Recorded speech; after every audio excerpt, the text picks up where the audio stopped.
แอนพี่น้องให้เข้าตรงนี้ลูกแตกอันนี้มะขามเจี๊ยบไอ้นี่นะพวกนี้มันเป็นมะขามเจี๊ยบเด้อพี่น้องเห็นแบบเด้อจนมันเป็นโอ้พี่น้องสวยงามมากพี่น้องโอ้ยคำลายักนิ่งๆเด้พี่น้องเขาให้เด้อพี่น้องตอนนั้นจะเป็นหมอกพี่น้องหมอกเด้อ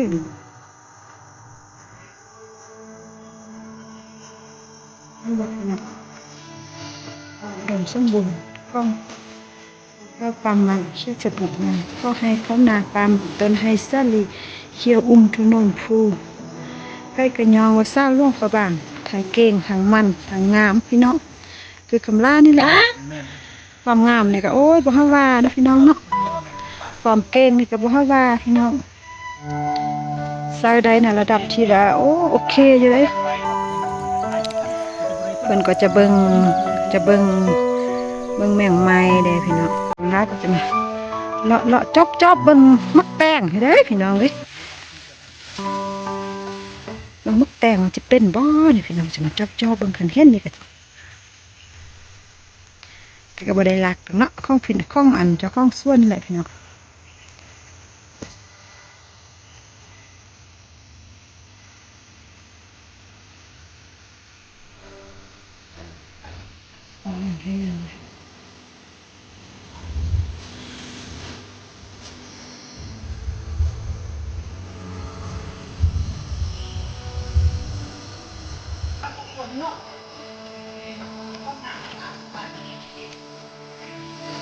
เบิ่งบอลสิปลูกกาแฟนี่แหละพี่น้องเอ้ย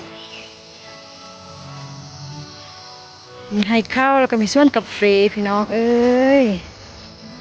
ชีวิตชีวาอนาคตสดชื่นแจ่มใสพี่น้องบ่ร่ำก็รวยแล้วพี่น้องเอ้ยประชาชนเขตนี้นะบ่ได้ที่คำลาไปห้านี่อุดมสมบูรณ์หมดเลยพี่น้องว่าไปซะแล้วเนาะกระเทก็เอาดีๆเอาสิ่งดีๆมาให้เนี่ยพี่น้องเนาะเอาสิ่งดีๆมาให้ก็ต้องช่วยกันแหละเนาะราชการก็ช่วยประชาชนก็ต้องรับผิดชอบไอ้หูซ่องน้องหูหนึ่งเฮ็ดงอนกันไป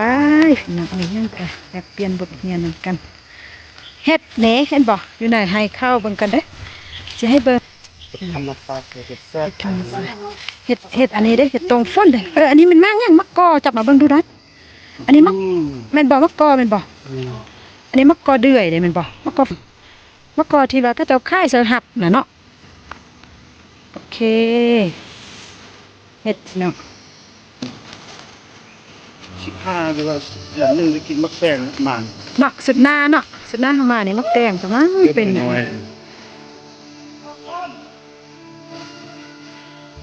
นั่นเพียงมักตอมักแตงมักนั้นมักตักมักต้นเนาะได้เห็ดหน้าของคู่กันกันเดี๋ยวนี้เด้เขาให้แล้วก็มักแตงมักเผ็ดมักเขือมักบวบมักน้อย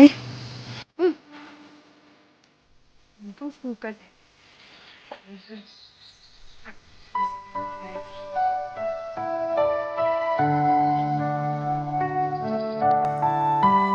ช่วงสุดตาเราให้เข้าที่ตลาด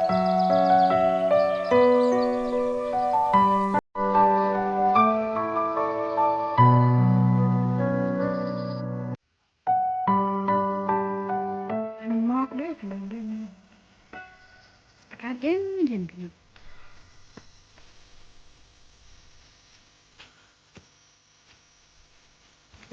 เต้ไปเนาะเป็นที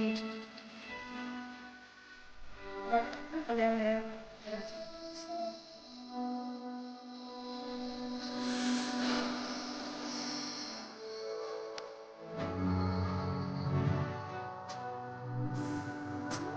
อากาศเย็นเป็นเย็นใสเอ้ย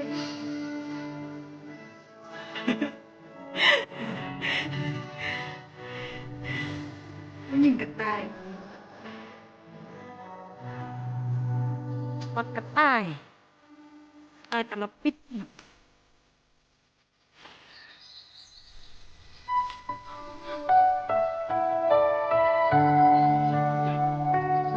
ก็ได้หรอ